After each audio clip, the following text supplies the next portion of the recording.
talking to him, talking about being overseas. Your timeline is all off, but go ahead. Go ahead. What? My story's right. Your timeline is off. Go ahead. It's off. Go ahead, baby. It's fine. It's been a long time ago. You never could get the story right.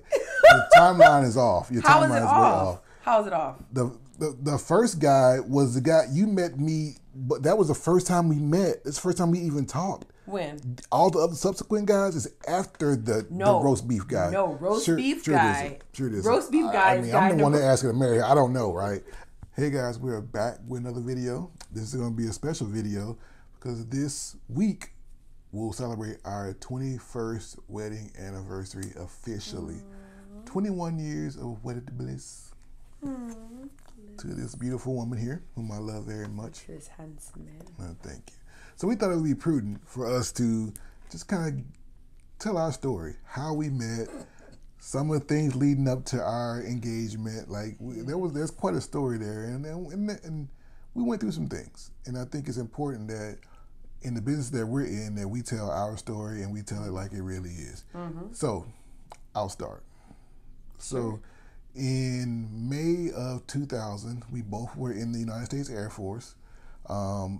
I had just came back from overseas, from an overseas tour, and she just came back from overseas tour, and we were at a small military base called Herbert Field Air Force Base. It's in the Panhandle of Florida. If you don't know what Panhandle of Florida is, go to Alabama, and that little bit of piece right up under this Florida, it's really just lower Alabama. It's just Alabama with a beach. It's basically what it is. It's gorgeous. Yeah, but there's a lot of people, Southern people down. I'm from the South, so I'm used to it, you know. And so we were staying in the dormitory at the time, and there was my room, another room, and there was her room. So I fell in love with the girl next door. Aw, how dreamy is that? Yeah. So when I first saw her, I was going to get something to eat, and she happened to work in what we call chow hall in the military, dining facility, whatever you want to call it. Yeah, we call it chow hall. And so I walk in there, and I hear somebody laughing. Very loudly, by the way. My wife has a very distinct laugh. And I look over and I see this girl, and she's absolutely gorgeous, just beautiful, just glowing, just radiant, with this smile that lights up the room. And at 21 years old, it had an epiphany. I said to myself, this is the woman I'm going to marry. I don't know. That's not me. I'm not given the flights of fancy. As you guys have been following us for a while, I'm very logical in my thinking. I'm not given to flights of fancy. So for me, that was a big deal. It was a life-changing moment. I knew immediately that this was the woman that I was going to marry, which is still crazy to me to this day. And so I had to work up the nerve to talk to her. Back then, wasn't nearly as confident as I come across today. I was a very young man, still finding my way in the world, still finding out who I was as a man, and I knew that I really liked this girl. I really wanted to get to know her. There was something that just drew me to her. And so she was, what were you doing that day? Is that the roast beef? She was carving roast beef this particular day, and I don't like roast beef. Don't like it. It's dry. Well, I ate roast beef that day. I got in line and I got my roast beef, and she was very sweet and I tried to talk. I think we started talking about. We talked for a few minutes about being overseas and being new to the base. Yeah. How it was, how we enjoyed our tour overseas, and just we kind of connected with that conversation. Yeah, and it was a very short conversation, but I put my bid in, I guess. And for those of you guys who have never served in the military, it's a very small community. So when a new girl comes to the dormitory, especially one as attractive as she is, it's a buzz. Like the guy's like, hey, you seen a new girl? You seen this girl to work on? Yada, yada, yada. So I had to do my research because there's a certain type of woman I'm looking for. I can't marry just any woman. So I had to do my research. So I go back to the dorm, and we're all sitting in a day room, or what you would call, we call a day room. It's just a common room. Area. Yeah, it's just a room with a big old TV in it that everybody sits in and they talking and shoot the crap. And so the guys are in there, and I'm like, hey, y'all seen that girl that works at the chow hall? And they're like, oh, I'm like, the girl with the lips. This is how guys talk. I'm like, the girl with the lips. They're like, oh yeah, her name's Cross. The Cross is her last name. I'm like, oh, okay, cool. In the military, everybody calls you by your last name. It's just a weird thing that we do. And it was like, they're like, Cross. I was like, okay, she cool? They were like, because one of the guys happened to work with her. I didn't know. And he was like, yeah, she cool. She kind of a church girl, though. She real. She real, She ain't doing nothing. She ain't doing nothing. When he said she ain't doing nothing, what it meant was she wasn't giving it up to every dude in the dorm, which is a good thing, which is exactly what I'm looking for. They're turned off. They're like, I'm going for what I can get. I'm looking for a wife. I'm in a husband mode. I'm looking for a wife. I'm not looking for the next thing to conquer. I'm looking for a wife. So from your standpoint, what's going on your side of the house? Because I'm in full search. I'm in search and destroy mode at this point. What is going on your side of the house? Gosh. Okay, so like you said, I'm a new girl to a base, and guys are trying to shoot their shot. And in my mind, because I had left my former base, kind of had my heart broken a little bit, and I was like, I'm just gonna be focused. I'm gonna come focused on God, focused on my career. I don't really want to, be in a relationship. So I meet this handsome guy, but I think he's 4 different guys. Stay here with me. 4 different guys. Still don't know how you did that. Because now mind you, I am over 6 feet tall, and at the time I was probably about 240, about 230, between 230 and 240. I'm a big guy. I always have been. Yes. You can't really miss me. Right. But go ahead. Because I met you 4 different times. I digress. I'm still upset. I said to myself, I did not want to date. So I purposely did not pay attention. Like, I was really pushing guys out of my mind. I just really wanted to focus because, again, my heart was broken a little bit. I wanted to kind of heal and just go to my base, new base, and get focused. So first time I met guy number 1, remember, it's 4 of them. So guy number 1 I meet, he comes to my door with the guy that's my neighbor to the left of me. So they both knock on my door and they're like, hey, there's a fashion show on base. You want to go?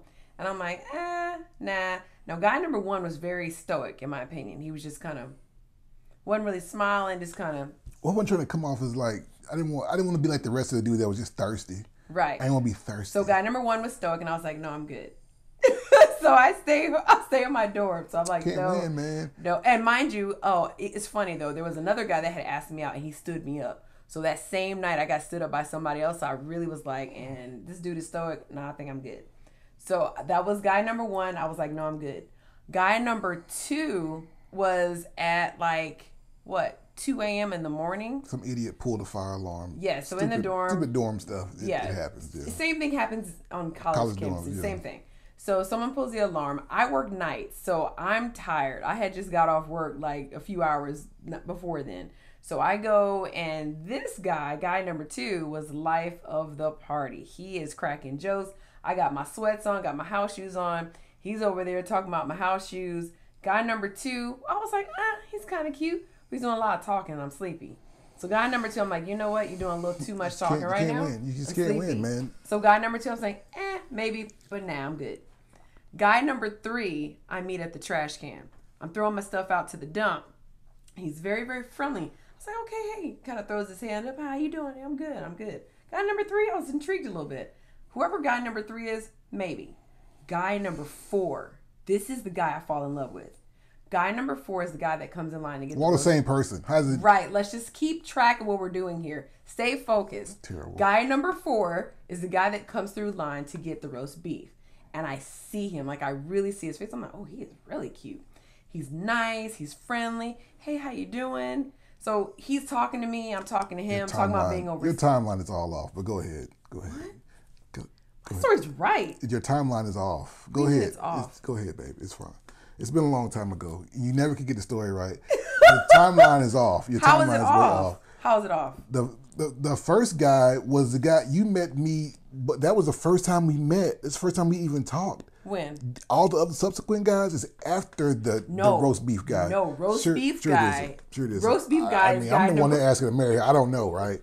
I'm the one. Yeah. Roast beef guy is guy number 4. Well, whoever roast beef guy is. I'm saying your timeline is off. Your timeline is off. You don't realize that you first of all, you don't have a say because you think I'm 4 different people. How many big black dudes you see walking around? Guy number 4, whoever you are. If the order is switched, maybe you were guy number 2. Who cares at this point? Roast beef guy. Let's just let me finish my part. Guy number 4, for the sake of what I'm saying, is the roast beef guy. He's the guy that comes through line, and I'm on a stair step trying to carve this big old piece of beef. Fall in love with him because he's so sweet, so endearing, and he's hot. I don't know if you fell in love with me, but you liked me. I was intrigued. Okay. I was intrigued to the point where I was like, yo, who is that? The other guys, I didn't care who he was. Because I was trying different methods. If you see, guys, you see my strategic approach here. Because I'm a strategic guy. Everything I do, I have a strategy behind it. My goal was, I already knew what I knew about her. I knew he that finds a wife finds a good thing. I already knew she was my wife. I had to convince her of that. So I had to find the approach that was going to catch her eye. So I had to come at different ways, different angles. The stoic approach, the guy, the mysterious, quiet guy, had tried the funny guy. Try like that, the genuine guy. All these are me, but I had to try the one that had to get it, because you see what I'm dealing with here. Don't you guys do that. can see what I'm dealing with, so I had to do this. This is what I had to do. I had to do what I got to do. And for you young cats out there, if you see something you want, you got to figure it out. There's a puzzle to every woman, and you got to find out what it is. So I found hers. And so rude. After that, I set to the task of making myself available to her. So what I would do is, because I figured out about what time she got off work. He stopped. Because I was a day worker. So I worked from 7 to 4, 7 to 5, whatever it required. But I was home. So I figured, it's not stalking, it's called research. 21 years later, you're still here. Don't be rude when telling the story. I figured out that she got off work between about 6 and 6:30. She was on her way home. Mm-hmm. So it's not uncommon for people in the dorm to sit in their doorway in a chair, right. It's kind of chilling, And so she had to walk past my door to get to her room every day. And so I knew from talking to my homeboy that she was a church girl. So she walked by and we would start talking. It's happened a few times, and I just happened to be there. It just so happened the door cracked in the chair. Yeah, the same time every day. Every day. And so finally she asked me, like, would you like to go to church with me? Why, sure I would. Now she doesn't know. At this point, I ain't set foot in the church in like 2 years. I just came back from overseas. I had my prodigal son time overseas. And I had not set foot in the church in a long time. I went to church like once while I was overseas. And I grew up in the church. And so for me, I was just out there. I was just out doing my thing. But I was really wanting to kind of just settle down. I had ran around and had my fun, and I was really just not. And even at 21 years old, I was already sick of the clubs and all that stuff like that. It just wasn't. It was never me. So she invites me to church, and I go. And we go there right there on the base. It's chapel right there on the base. And that's kind of the end of the story. I mean, that's kind of, we went. I was hooked. Yeah.